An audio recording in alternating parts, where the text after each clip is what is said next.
கர்த்தருக்கு சோத்திரம். இன்றைய வேத வசனம் மத்தேயு எழுதின சுவிசேஷம் 10ஆம் அதிகாரம் 8ஆம் வசனம்.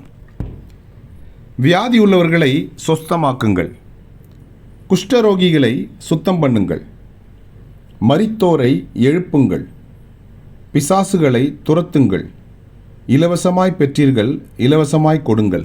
ஆமேன். மத்தேயு எழுதின சுவிசேஷம் 10:8. வியாதியுள்ளவர்களை சொஸ்தமாக்குங்கள், குஷ்டரோகிகளை சுத்தம் பண்ணுங்கள், மரித்தோரை எழுப்புங்கள், பிசாசுகளை துரத்துங்கள், இலவசமாய் பெற்றீர்கள், இலவசமாய் கொடுங்கள். ஆமேன்.